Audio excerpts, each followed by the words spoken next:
Good afternoon, everyone, and welcome to Inspira's Community Town Hall as we continue our conversation on COVID vaccinations. Next slide. I'm glad to have you all with us, and I'd like to start by introducing my colleagues who are going to be here for the next hour with me. We will have Ms. Amy Mansu, who is President and CEO of Inspira. I'm Alpha Coley, and I will be your moderator today. I'm one of the Executive Vice Presidents at Inspira. We will also have Dr. Balagan, who is the Medical Director for Employee Health, Occupational Health, and Urgent Care, Mr. Paul Lambrecht, who is our Vice President for Quality and Patient Safety, and Dr. Edward Dix, who is our Director for Pharmacy. So sit back, I hope you have a warm blanket, and I'm going to pass this on now to Ms. Amy Mansu to get us started. Thank you, Dr. Coley. I am so grateful for all of you joining in today. There are over 1,200 people registered for this event. And we are excited to continue to answer questions about the vaccine and make sure that we provide the most up-to-date information. Let's start with some of the basics, right? The science and the facts demonstrate that the vaccines are the safest and most effective preventative measure available to this day. And so it is so important that we continue to move forward to get those vaccines and have them available for all of you. We need to remember that the process in New Jersey is constantly changing. And so making sure that we have the up-to-date information and always being on top of that is critically important. You know that we actually had a challenge where we had to postpone 1,300 people who were registered with us because we did not have a steady supply. And we felt terrible about that, but we couldn't actually vaccinate people knowing that we might not be able to give them a second dose. So we have vaccinated many of those individuals, but we are waiting until we can receive more supply to be able to finish those vaccinations. Once we've vaccinated all of those 13,000, we will then repost our our link, if you will, to be able for you to reschedule on the Inspira website. But we will not do that until we are certain that we have vaccines in hand. As you see, especially with the weather right now, nowhere are vaccines being distributed unless they had already received them prior to this last winter storm that came up from the south. So I know it's very frustrating, and I know what you're looking for is where can I get that vaccine? And what we're saying to people is, look, there isn't an easy process. We are encouraging people to use the state website as a resource. But even with that, once you register, they'll send you emails to tell you that there is registration in your area available, but you'll still have to go to those sites and register yourself and make sure that you're watching those sites. In the meantime, we recommend if you can get a vaccine somewhere, please go ahead and do that. And of course, we will continue to keep you up to date, and we will post on our website as soon as we have more vaccine. Now, I'm going to turn it over to one of our experts, Dr. Evelyn Balagan, to share with you some very important information. Dr. Balagan. Thank you, Amy. So we've had the privilege over the last few sessions to share a lot of information with this group. We've shared information from safety behaviors, testing, and now around the area of vaccines. And so while we're also sharing a lot of information, we know that there are other sources of information, social media to be specific. I really wanted to speak to the influence of social media in terms of our pandemic awareness and the type of information that we are receiving. Social media can be both a positive and a negative tool. It's very important that as we navigate through the different sources of information, that we continually look for reliable sources that we are able to fact check.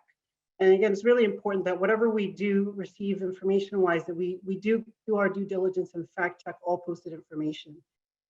Generally, the most concern is around general sites because these will often contain information that's unverified and really, frankly, false. There's a high likelihood for false information.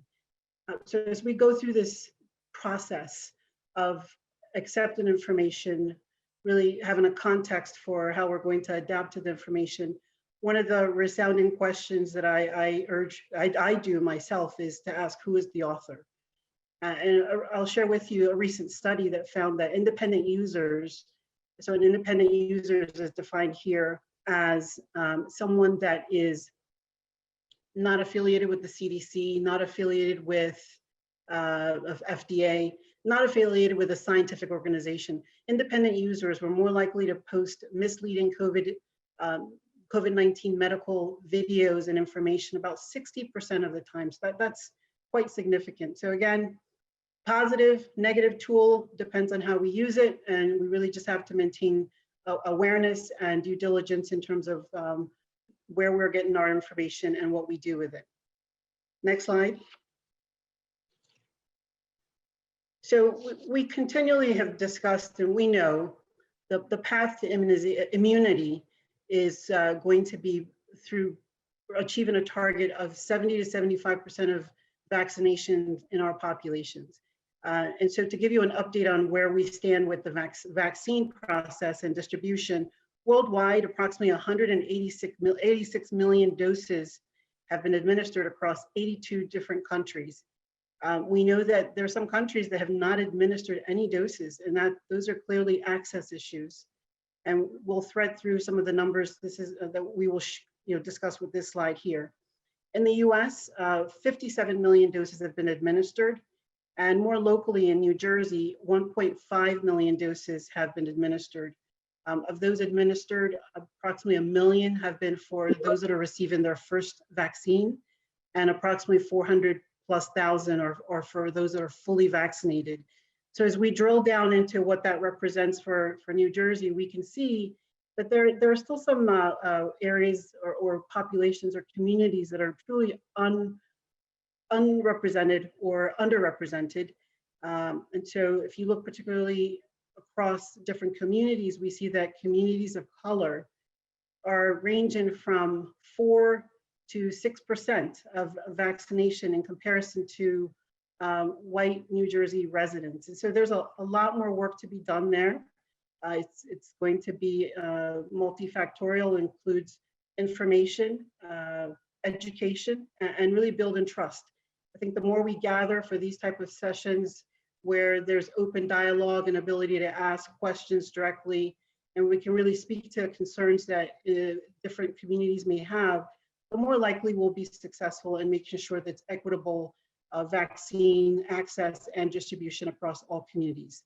With respect to age categories, we can see that the distribution is a little bit more even, and that's probably reflective of the fact that New Jersey now has, with respect to our tier system, a recommendation to receive vaccines if you're 65 and over or under 65 with a significant health condition. With that being said, we'll move to the next slide and turn the presentation to Dr. Dix.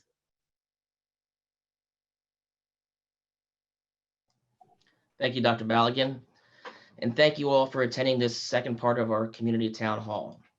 So first I wanted to talk about our vaccines that we have. There's 5 current vaccines that we're using and or that are relevant right now that are close to being submitting for approval from the FDA for emergency use authorization.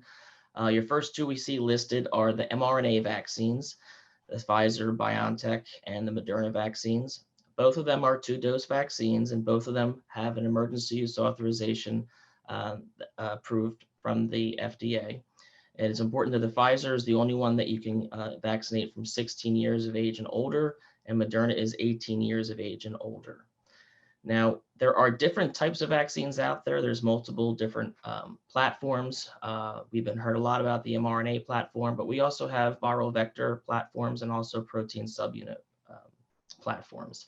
So the viral vector vaccines that are in the pipeline are the AstraZeneca Oxford vaccine and also the Johnson & Johnson viral vector vaccine. Now, the AstraZeneca vaccine is currently approved for use in the United Kingdom, and it's also approved in many other countries throughout the world. However, there's no anticipation, we don't expect it to apply for any kind of emergency use authorization in the United States until at least April, as the FDA is going through their data. For Johnson & Johnson, we've heard a lot about this. This is a 1-dose vaccine, and they recently applied for the emergency use authorization to the FDA. And the CDC will be reviewing this on the 26th of February, so in a few weeks. And likely it will be available in March once it's approved. And then another front runner we have is the Novavax vaccine. Now, we don't have any information yet about when that vaccine will be available or be applying for any kind of approval or emergency use. And it is also a 2-dose vaccine that's 21 days apart, similar to the Pfizer. Now, at this time, there are no recommendations for booster doses to be administered or anything beyond the 2 doses for the primary series recommended at this time. So a lot of the companies are evaluating booster doses to some of the variants, which we'll talk about later. But at this time, there is no recommendation for any type of booster doses beyond those, the series dose. Another important part to remember is that these vaccines are not interchangeable.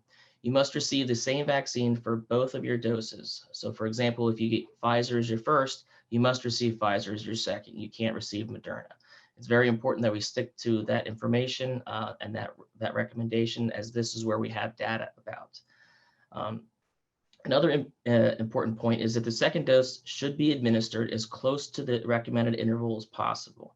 However, if it is unfeasible to do so, the recommendation is to delay, and you have to delay your vaccination. You should receive it within 6 weeks or 42 days. But we highly suggest and recommend that you stick to the 21 days for Pfizer and 28 days for Moderna. Next slide. And when we look at this study and the studies and the efficacy of these vaccines, we see a lot of numbers and a lot of different percentages. So what's important to know is that these vaccines, all 5 of them, have been studied in a substantial amount of patients. I mean, Pfizer is over 43,000, Moderna 30,000, Johnson & Johnson 44,000. So these are important. And then we all have heard the 95% efficacy for Pfizer and 94.1% for Moderna. There's also been some discussion recently in the news about the AstraZeneca and Johnson & Johnson vaccines, because their overall efficacy is around 70 to 72% that we see when you combine the different arms.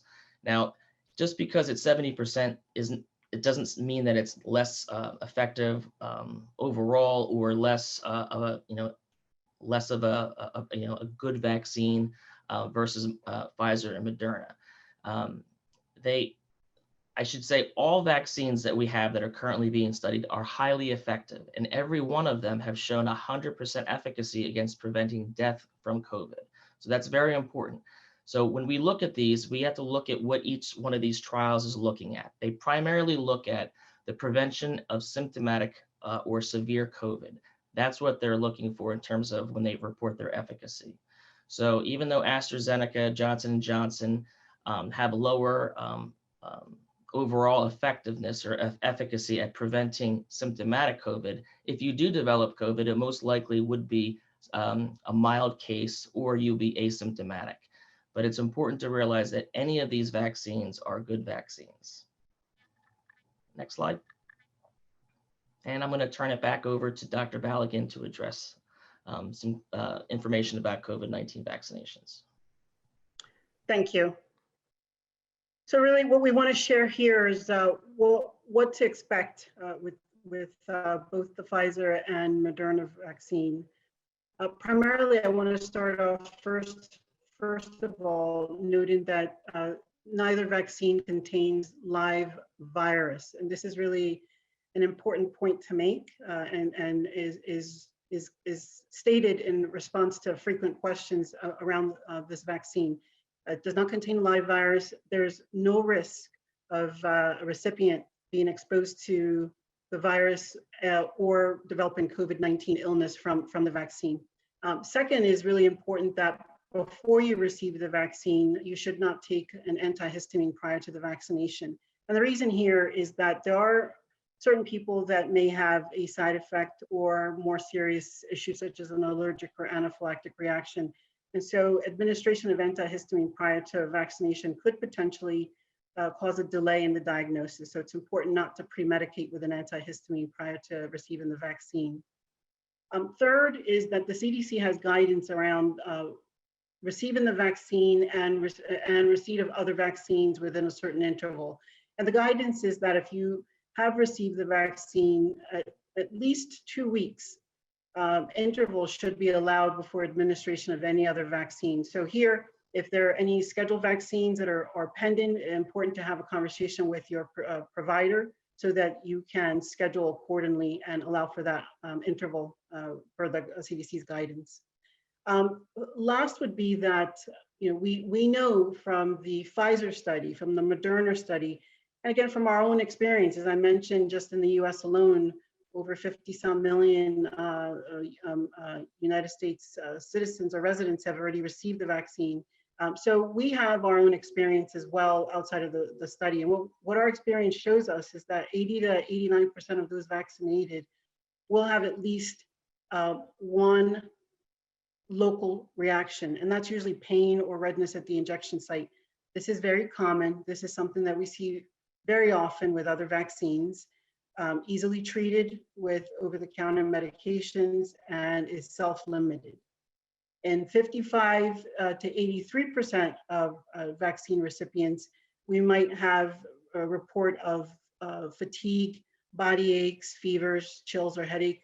Again, this is self-limited, not unusual, and is easily managed with over-the-counter medications. We also know with respect to the likelihood of these symptoms that you're more likely to get these symptoms after the second dose as opposed to the first, and younger persons are more likely to have reactions in comparison to older recipients.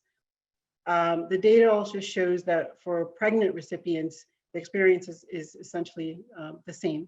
And for a pregnant woman who developed any of these symptoms post-vaccine receival, they're able to take acetaminophen to manage those symptoms. Next slide.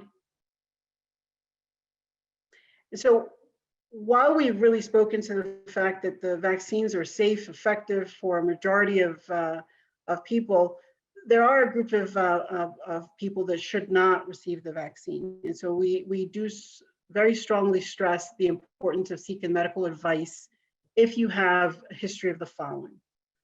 One, a severe allergic reaction after receiving the first dose. And this would be the one true contraindication. We talked about some of the local side effects. Those, if you had that after the first dose, that's not a contraindication to receiving the second dose. However, if the reaction you had was an anaphylactic or an allergic reaction, then that is a contraindication to receiving the second dose. Two is if you have a history of allergic reaction to any of the vaccine components, it is contraindicated to receiving the first dose of the Pfizer or Moderna vaccine. And the components in particular that we want to stress here would be polyethylene glycol and also polysorbate. So if you fit into any of these categories, we recommend that you do not take the Pfizer or Moderna vaccine. And we do, again, encourage conversation with your treating provider and proper evaluation by an allergist or immunologist as you make a decision about what to do with your history with respect to if it's safe to take the vaccine or not. Next slide. And for this category, it's really stressing the fact that if you've already had COVID-19 illness and were treated with monoclonal antibodies or convalescent plasma, there's currently not a lot of data available around the safety or efficacy of the mRNA vaccines in this group of people. And so we do know that the risk of reinfection is rare and should be rare at least for 90 days. And for that reason, the recommendation by the CDC is that vaccination for this group of people should be deferred for at least 90 days. If you are also receiving antibody therapies for a non-COVID related issue, a non-COVID related condition, there is no recommended minimal interval between the antibody therapy and the mRNA vaccination. And so this would be if you're receiving intravenous immunoglobulin or RhoGAM, there's an interval is not required, not recommended. Next slide. And so with this slide, we'll turn the presentation back to Dr. Dix. Thank you, Dr. Baligan. So COVID-19 variants, and what do we need to know about them? Well, we know that viruses constantly mutate. That's the nature of how viruses work. Their primary focus is to figure out how they can continue to survive, and they do this sometimes through mutation. So what do we not know? Well, will the emerging variants cause more severe disease? How easily do the variants spread person to person?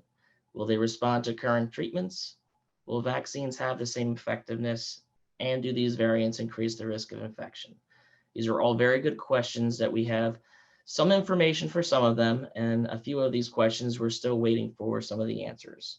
In terms of will the emerging variants cause more severe disease? Well, we don't know that 100% for sure. So some of the preliminary data shows it's shown both ways. It sometimes there's more disease or more transmissibility. However, there may not be any more severe disease. And then also, is it more easily spread from person to person? Specifically, that's talking about the transmissibility. And that's one of those things that a virus wants to do. It wants to increase its ability to infect more people. So that is sometimes of a concern that we have, because more people who have it, it increases the pool of people who have and come down with COVID. Will they respond to current treatment? Well, most of our treatments are mild to moderately effective, minus the vaccine, if we're talking about monoclonal antibodies and remdesivir. So those particular treatments shouldn't have any effect. Will the vaccines have the same effectiveness? Well, that's a very good question, and we'll talk about that a little bit later. I want to just talk about three variants that we've seen a lot of information about, and it's also been presented in the news. We have the variant B.1.1.7, which is also known as the UK variant. There's the B.1.351 variant, which is also known as South African variant, and that's because that is the country of origin of where these variants were identified. And then we have the P.1 variant, which is in Brazil. So for the South African and the Brazil variants, we do still continue to see very low numbers of those in the United States. So as of right now, they're a little bit lower of a concern for us, worried that they're more transmissible. In terms of if they cause more severe disease, we don't necessarily have enough information at this point yet. Now the B.1.1.7 variant, now that variant is becoming and has been known to be more transmissible. It's the primary variant in the United Kingdom. It's spreading to other countries in Europe. And unfortunately, in the United States, it continues to double. Our cases that we identified in our genomic sequencing have doubled or continue to double about every 10 days. So this is a little bit of a concern, and we have seen some cases in, I would say, 3/4 of the states, United States, including in New Jersey. Next slide. So this is a little bit of a breakdown of how they're all interrelated or all connected. With the SARS-CoV-2, the predominant form, or the wild type, or that variant, which was the most transmissible that was able to distribute throughout the world, that is not the actual same COVID variant that came from Wuhan.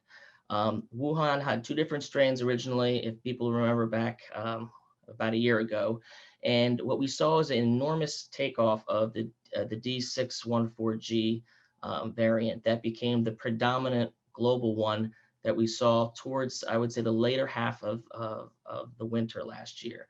And that's what we, for the most part, have identified as the starting wild type for the global pandemic. Now you have the B.1.1.7. As I said, it was first detected in the United Kingdom.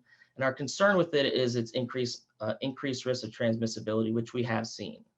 The next one, the B.1.351, its first country of detection was in South Africa. And we worry about both the transmissibility and the reduction in any kind of vaccine effectiveness. Now, we don't have information on either one of those yet, but those are some concerns that we see for also the P1 or the Brazilian variant. One interesting new variant that we've seen, and you may have seen some reports this week about that, is a variant that has been detected in California. Now, this variant was first detected, I want to say, back in the end of 2020. However, it has become much more identified in January throughout California. And as of right now, I want to say it represents about 43% of the sequences that they do in California. So it is becoming a predominant variant over in California. Now, we also worry about increased transmissibility, but we haven't seen any kind of evidence that shows that it causes more severe disease at this time. And again, it's still early for us knowing all the answers to these variants. So now, what is the big concern about the variants? Well, we worry about these mutations causing or having to provide, what they do is, it's really a spelling mistake. What happens when the viruses are replicating, it makes a mistake when it's spelling. And some viruses are more effective at developing mutations or making more mistakes, and other viruses do not make as many mistakes. For example, the influenza virus makes a lot of mistakes, and that is why every year we have to have a new formulation, and we have different variants that we have to account for. Overall, if you're comparing viruses, the COVID-19 does not make many mistakes, actually, as compared to other other viruses that make a lot of mistakes. So that is a little bit of good news for us. So in terms of will this become an annual vaccine, we don't have that information yet. And we'll talk a little bit more on our following slides coming up. Next slide. So this is a diagram that shows we have antibodies on our left-hand side that look like upside down Ys, and then we have a virus, and then you have a virus that's being attacked or being bound to by antibodies. Now, the emergence of variants with SARS-CoV-2 could have an effect or on the efficacy of our vaccines that we currently know, theoretically. These variants do develop mutations all throughout the COVID virus, but specifically, we worry about only mutations in the spike protein. And the reason is because that is where our targeted vaccines, or our vaccines, are targeting specifically to combat COVID. These spike proteins are where neutralizing antibodies are generated from either the vaccine that we receive or from previous exposure, which it blocks the binding of SARS-CoV-2 infection. Now, our body produces what we call neutralizing antibodies after we receive the COVID vaccine or from our previous exposure, as I said. One of the primary concerns we have is regarding the emergence of the variants as it develops mutations in its spike protein, thus neutralizing our antibodies and making them ineffective or rendering the vaccine ineffective. Now, we do develop not just one antibody, we develop many antibodies for different sections in this in the spike protein. So that is good news, where you can see in this diagram, the virus on the bottom, difference between the virus on the top is the one on the top has antibodies that are specific to that particular variant spike protein, and all of those antibodies are able to bind to and prevent that infection from spreading. Now, what happens in a variant, you could see that one of the antibodies is not able to bind. However, you see two others are. So because of this multiple antibody response that we generate, this gives us a lot of confidence that the vaccines that we have currently will continue to work against these variants. Next slide. So if we look at the numbers and we specifically look at some of the information that we see, and a lot of this information is reported on the news when they, Pfizer and Moderna have released information and press releases saying that they, for example, Pfizer said that in some studies that their vaccine was effective against the B117 and the B1351 variants. What they did is they basically took people's blood who was previously exposed or had COVID or who had been vaccinated, and they exposed that blood to the variants to see how many of the antibodies were able to bind to the virus. And that is what they did in their study. And the same thing for Moderna. Moderna showed that there was no impact on that neutralizing antibodies for the B117. However, both did show that there were some decreases in the amount of antibodies that were able to bind to the vaccine or to the virus for the B.351 and variant, so to speak. Now, that is a little bit of a concern. However, that is only half of our ability to generate immunity from vaccines. With the AstraZeneca and the Johnson & Johnson and Novavax, these are more information that we see from the design of their trials, where they were international trials and they showed different efficacies in different parts of the world. Now, Pfizer and Moderna, earlier in the when they were doing their studies, these variants weren't very predominant. So because of that, we don't really see a lot of real world usage data against the variants for those particular vaccines. But for Johnson & Johnson and AstraZeneca, just by nature of how the variants have developed, they do show some differences in vaccine efficacy. Now, this is preventing, again, severe COVID, or so I should say symptomatic COVID, not necessarily severe or any kinds of death related to COVID. So we don't want to get stuck in the numbers of the percentages. Next slide. So this is basically a spike protein, a COVID spike protein. And if with the variants, they could develop a mutation where it changes the way that the spike protein looks. And then our antibodies are what binds to these spike proteins. And as I said, we produce these neutralizing antibodies from previous exposure or from the vaccine. These antibodies target and bind to specific sites on the COVID spike protein, neutralizing the virus. Now, we produce more than one neutralizing antibody from vaccine or previous exposure, and we call this a polyclonal response, or what we say is a many antibody response. And each one of these polyclonal antibodies binds to a different site on that spike protein, which means that even if the spike protein does mutate, it does not render our antibody ineffective. There are many other antibodies that bind to different parts of that spike protein.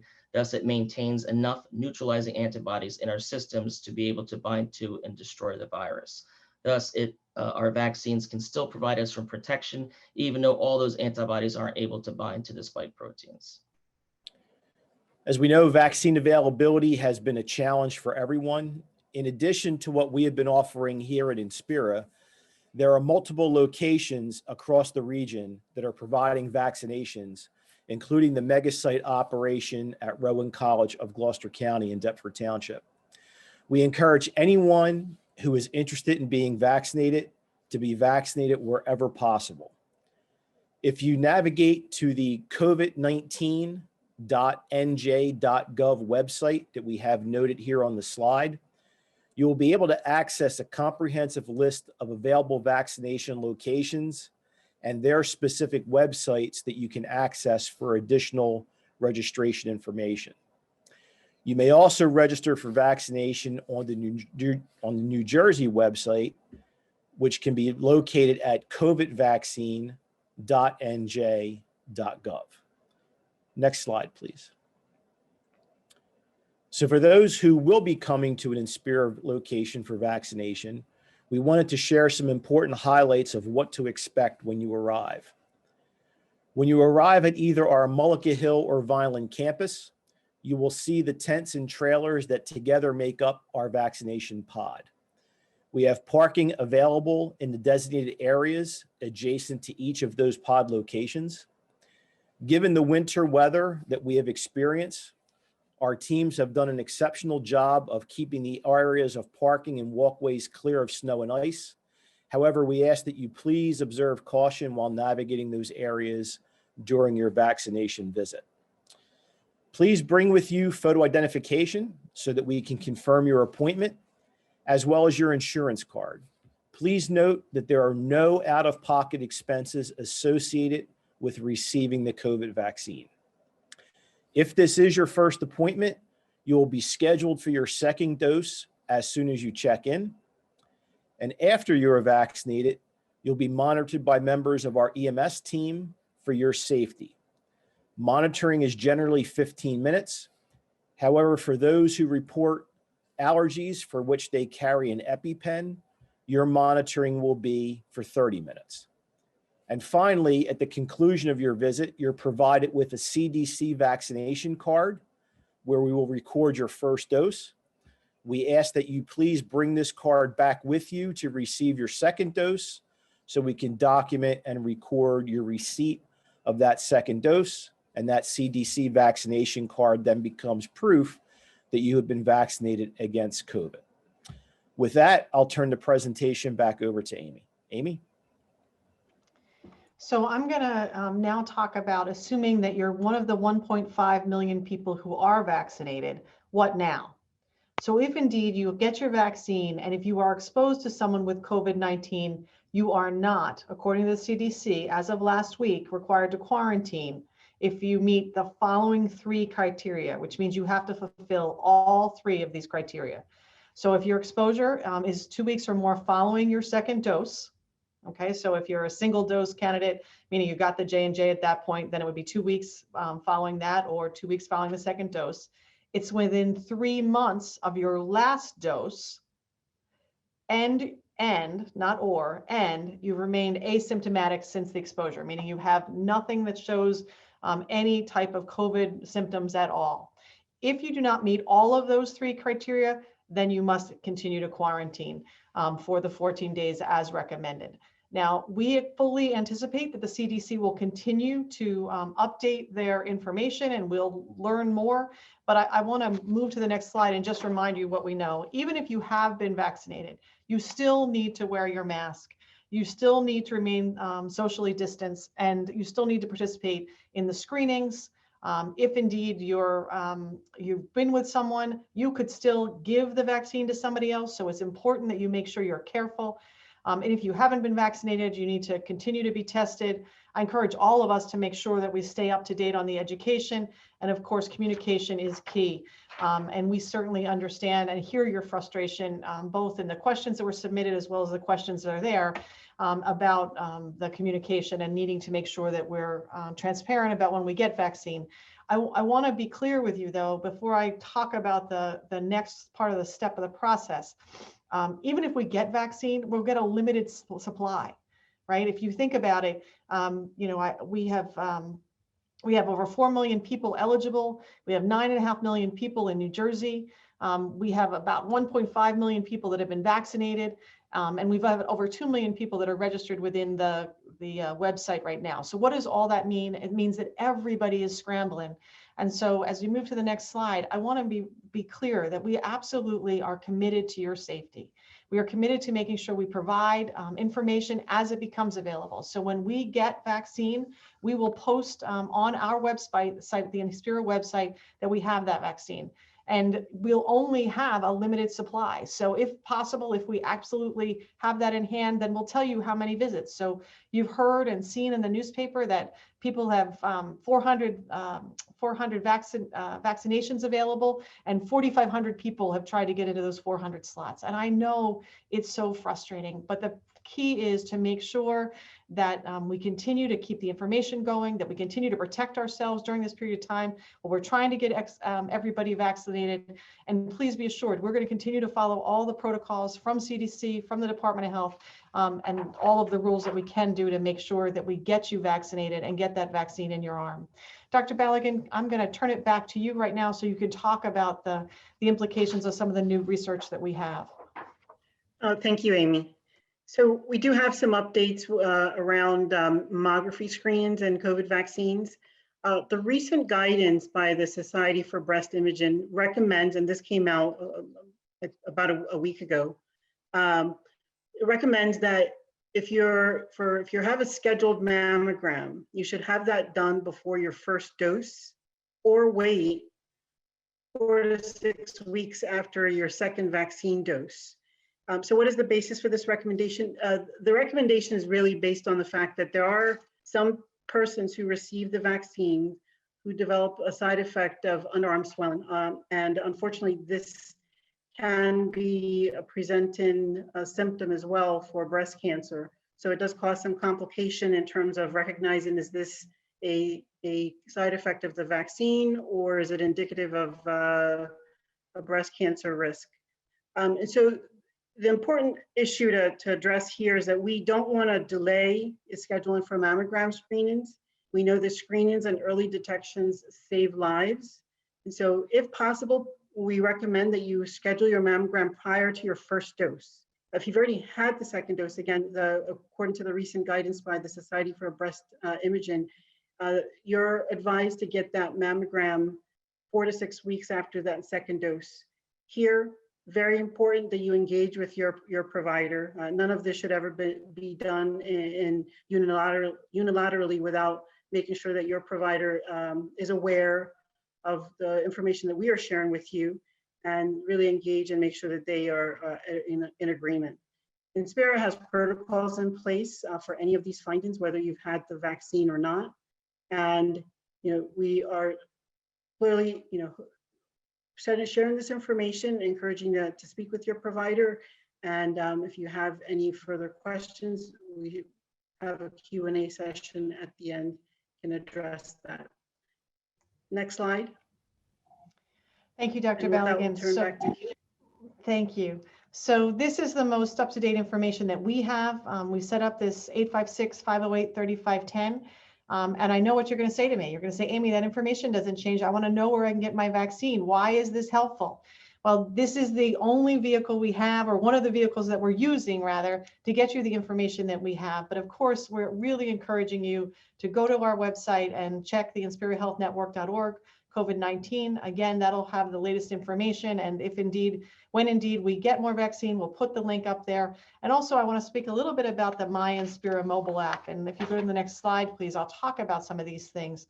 If you get the My Inspira app on your phone, there are a couple things that will be available to you.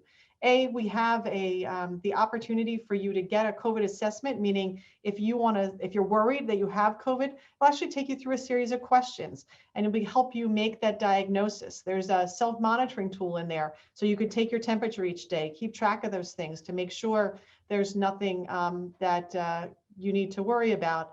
And then also I want to assure you that all of this information is secure and protected. The Find Care Now will help you see how to get access to virtual visits, to see the wait times in our urgent care and our emergency room. And many of our urgent cares, we've had to move people to our hospitals to be able to care for all the COVID patients. And so please check that, because some of the urgent cares continue to remain closed as those staff continue to remain at the hospitals providing much important care. In addition, I'm excited to tell you that next week we're going to be updating the app. And so many of you have asked for that opportunity to be able to use your face recognition or your fingerprint. And so that will be coming available next week, as well as English and Spanish options, a cost estimation tool, and also just making sure that we, again, continue to provide all that updated information. So what is my long way of all of this information, what you've shared? I hear your frustration. I know how difficult it is. I know you're asking for wait lists. Our experience with that is once we've put people on wait lists, by the time we call them back and they call us back, the appointments are gone. And so it only creates more anger in the circumstance. And we have a very short window of time that we're obligated to provide all the vaccines. In this new process that the state has put up, we must provide all vaccines that we receive within 3 days. So that's a lot of scheduling. And again, we've already learned from the hard experience of scheduling 13,000 people and then having to cancel them, what happens when we don't have a steady supply of vaccine. I know all of this is frustrating, and I really do honestly believe in all my heart, as we continue to make changes, and as Pfizer and others continue to make changes in their process flow, we will have a much steadier stream of vaccine, but it's going to take another probably 5 weeks or 6 weeks. And I know that as you continuing to get more and more anxious about getting the vaccine, that telling you to wait is not helpful. And so I really, really regret that. But I want you to know we are fully committed to not stopping until we make sure everybody who lives in our community gets the vaccine they need. It may not just be in the time you want it. And for that, I do offer my apology. But I know, Dr. Coley, we were flooded with questions before we started, and then we have more. So I'm going to turn it back to you now. Thank you, Amy, and thank you to all of the panelists for an amazing presentation. And absolutely, we've been having a lot of questions come in.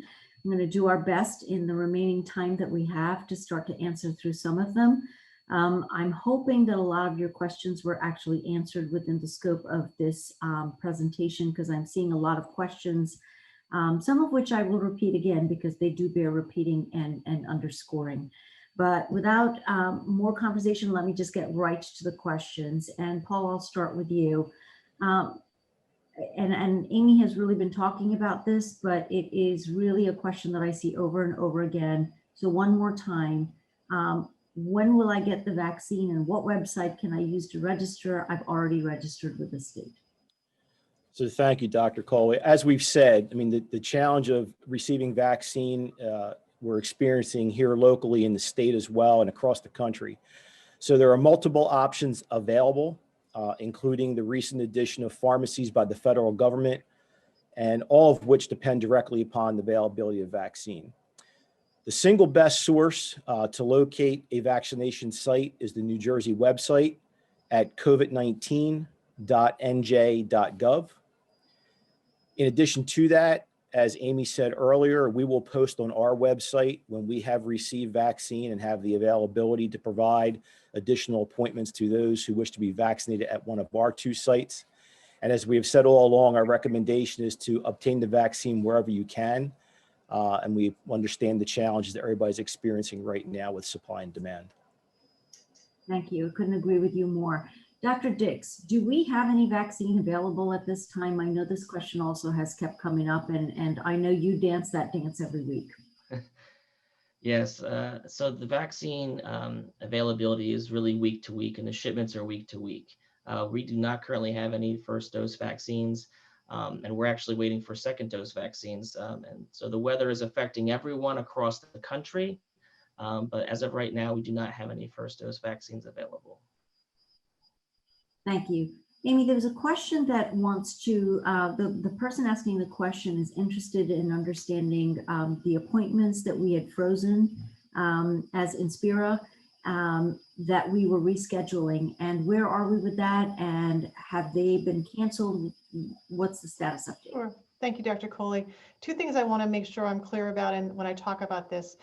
There were a portion of appointments that were actually scheduled through the NJVSS website, the state website, for second doses, but they showed up on our website as first doses. For those individuals, you must go back to the mega site and get your second dose there. No one can give a second dose who hasn't given the first dose. Those are tied together, and so it's very important that that happened. For the individuals that did schedule with us and that we did postpone, we are in the process of working our way through vaccinating all those people. Obviously, as you've heard already, we do not have vaccine available. We've worked our way through almost 3/4 of them. So there's a quarter left, which is about 3,000 people. And all of that is contingent upon us getting more vaccine. So we will continue to reach out to you and try and work that through and make sure that we get you scheduled. Thank you. Dr. Dix, in your opinion, which COVID-19 vaccine manufacturer makes a better product? It's a very good question. The answer is they're all good. There is not one vaccine that is better than the other. In the world of vaccines, anything that has an efficacy of over 50% is good. Now, we see 60, 70, 80, even 95, 94%. They're all good. So do not worry about waiting for, oh, I want to get the Moderna or the Pfizer vaccine because of this or that. If your number gets called, if you get the ability to get any vaccine, that's what you want to receive, all right? That's well said. And at the end of the day, you're going to be afforded the protection that is going to help keep you out of the hospital and from getting the bad consequences of not being vaccinated. So I couldn't agree more. The most important thing is to get vaccinated, and it really doesn't matter which one you're getting at this point. Dr. Baligan, this is actually a very interesting question, and I wonder if you could provide some help to this audience member who's asked this. They're asking actually about the effect of the vaccine between having the vaccine and donating blood. In other words, how soon after getting a vaccine can you donate blood? And once you have donated blood, is there a time frame that you have to wait to get vaccinated? Thank you, Dr. Coley. So currently there's no guidance against donating blood after receiving the vaccine. And this is in terms of what the CDC's website and information has recommended. Now, certainly the American Red Cross has a very rigorous and robust screening process. Their screening process at this time does not provide any guidance that speaks against donating blood post-vaccination. If this were to change at any time in the future, I'm sure both organizations would advise healthcare providers so that they would be able to share that with the general public. At this time, there's no contraindication. Excellent. Let me stick with you for a little bit, Dr. Baligan, because there's a lot of clinical questions that I think you can certainly help address for the audience. After receiving my second Moderna vaccination, what's the recommended wait time for me to get a Shingrix vaccination? And those that might not know that, that is for shingles. The guidance here is a minimum of 14 days. So 2 weeks after you've received the COVID vaccine would be the wait-in period before you receive any other vaccines. Great. And there is somebody that received a vaccine and unfortunately had some symptoms and side effects, chills, rash on face, feet and legs, had a slight temperature decrease and a blood pressure increase. They're concerned about getting their second dose. What would you be saying to this individual or others like them? So for this person, the recommendation would be that they are safe to get the second dose. The absolute contraindication to receiving the second dose is if you have a true allergic reaction or anaphylactic reaction.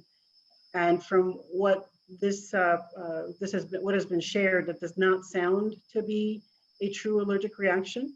As we mentioned during the presentation, there are a range of different side effects or reactions post-vaccination that we see with many other vaccines, that we see with the COVID vaccine: fever, body aches, fatigue. They're transient, they resolve, and they would not preclude anyone from receiving the second dose. Yeah, I think that sounds great. And I would also add for this person, look, if you have any questions or concerns, raise them with your physician before you get that second dose. And also, as you get your second dose, if you have concerns or have some of these symptoms, please reach out, call your doctor, talk to them, and they can walk you through this, manage you so that it, while it might feel disconcerting, flip side, you're getting a lot of positive from getting vaccinated and being protected. One more question for you, Dr. Balogun. What would be the general behavior guidelines for those who've completed their vaccination first and second dose? I know you talked a little bit about this in your presentation, and it probably bears repeating in terms of what are the precautions that we should still be exercising after we've been vaccinated. So I think that was actually the slide that Amy spoke to, those healthy behaviors.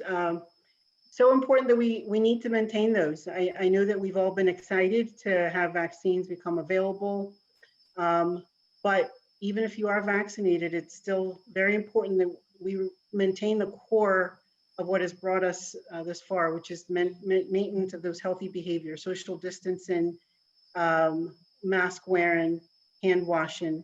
Those are all going to remain important to continue to practice even after you've received the vaccine. Excellent. Thank you for that, Dr. Balogun. Dr. Dix, I'm going to pivot to you because we have a lot of medicine related questions, and being the pharmacist on the panel, I think you can really help us here. There are many questions regarding vaccination and the use or not use of things like Tylenol or ibuprofen, either before the vaccine is administered or perhaps after. So generally, what kind of advice do you have for people? Because there's been a lot of confusion, and as I'm reading through these questions, people are getting a little bit of mixed messages. So could you help us out with that one, please? Sure, yes. Thank you. It's a very good question. We receive this a lot. The general recommendation for any vaccine is you should not take any ibuprofen or Motrin or acetaminophen or Tylenol prior to receiving the vaccine. The reason is because it can affect the immune response you get from any particular vaccine. So if you take a baby aspirin, like 81 milligrams a day, that would be okay. But if you're taking anything higher than that, you should hold it that day and probably resume it the following day. In terms of when can you receive something afterwards, approximately 6 to 8 hours after you're getting the vaccine, but we would try to encourage you to at least wait a day as most possible. Only take that Advil or Motrin, Tylenol if you absolutely have to. Very good. And I'm glad you mentioned the aspirin, because there's somebody here who had asked that question about aspirin. Obviously, people take aspirin for many different reasons. Some as a preventive measure, but others, and in this case, the person asking the question actually takes aspirin because they've had a history of blood clots. And so I'm glad you said that, because it's really, really important that if you're taking your baby aspirin for anything that is medically indicated, please don't stop taking it. You do not need to stop to do that. for the vaccine. And if you're still unsure or have questions, as always, the best thing to do is to seek the advice of your own physician, because they know your history better than any of us ever would. But yeah, so if you can help it, don't take your ibuprofen or your Tylenol, especially if you're just taking it because of this. And as Dr. Dix has pointed out, please continue your aspirin. Let's see. Dr. Balogun, here's a question for a couple of things that people are asking that have received the vaccine and now they're past their waiting period. And, you know, you talked a little bit about the guidelines of still protecting yourself in terms of masking and, you know, washing your hands and staying 6 feet apart. There's actually a couple of people who have very specific questions about driving in a car for 40 minutes to take, say, their grandchildren to school, and they're both wearing masks. Is that okay? Is that not okay? Because now you're kind of in a confined space. You're not necessarily in that 6 feet, but real life continues. What advice do you have to offer there? Dr. Balogun, I think you're on mute. My apologies. The advice I would offer is that post-vaccination, as long as you're wearing your mask, you know, being in a space, I know we all want to get back to our everyday lives, and we want to get back to our friends and families. The example of driving your grandchild to school post-vaccination is doable. If you're both masked, I think that's a safe situation. The example of spending time with family, I mean, certainly I think it's important to remain masked. It's also important to make sure that the family members that we are spending time with adhere to safety behaviors, so that if they're wearing a mask during an interaction with you, but they generally don't wear a mask in other settings, and they're probably pose a higher risk to all those around them. So I think it's a case-by-case example, and you have to make sure that you make the best decisions that you can in these different examples. Very well said. And I think, again, the most important takeaway for me there is, you know, talk to each other, find out, you know, what your exposures are, because that will help you make those difficult decisions. And I couldn't agree with you more. It's still important to have that opportunity to be with family, whether it is, you know, out in the garden, obviously not in this weather, or, you know, not in this environment. But it's still important to be able to do that. And thank God for technology, right? We can still FaceTime, we can still use other ways of keeping connected. So thank you for that. Well, we have about a minute left. And unfortunately, as always, I couldn't get to all your questions. And for that, I apologize. Hopefully, you've still gotten a lot from this hour that we've had. I'm going to turn this back to Amy Mansue for a closeout. Amy, back to you. Thank you, Dr. Coley, and I thank the panel for your time today and the opportunity to have some dialogue with our community. So a couple of the questions I would just want to directly answer. Believe me, I get the frustration. I hear you yelling at me in capitals about why we won't answer the phone, why we won't give the information, why won't we make sure we know when the vaccine is given or arrives, we can tell you. If I had that information and if I could wave a magic wand, I would do it today. You put up some really important questions. There are tremendous challenges for those individuals who don't access the internet and don't know how to navigate that. There are challenges for our at-risk communities, those folks who are homebound. All of those are absolutely real. And after we can get through this wave of people, we will absolutely have our attention targeted with all of our partners in the community, making sure that we address all of these issues. And I want you to know we are committed to that. I just can't do it in the time that you want. And for that, I am tremendously sorry. The request to register for as many places as you can, it doesn't lock in appointments. For most places, they only will open when they have appointments. And so don't worry about taking slots away from other people. If you get that slot and you actually got a time and they can give you that vaccine, go ahead and get it. This is the most important thing we can do.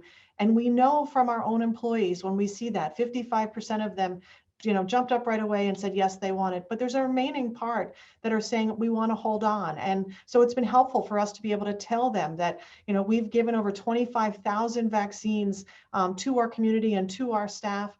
And of those vaccines, no one has had any prolonged any side effects. No one has been able to have to be admitted to the hospital. So those are the things that we're really proud of. We have observed people, but we know that if we do this right, we observe people, we've got all the clinical expertise available to you, everything is going to be fine. It's just about getting that flow of vaccine. So we are committed at Inspira to make sure that we continue this dialogue, that we give you the information as we have it. Please refer to the MyInspira website, the MyInspira app, if you'll use that. We'll use all of those vehicles to get information out to you. And most importantly, I'm going to ask you to remember, please wear your mask, remain socially distanced, continue to wash your hands, and until we meet again, be well and stay safe. Thank you very much.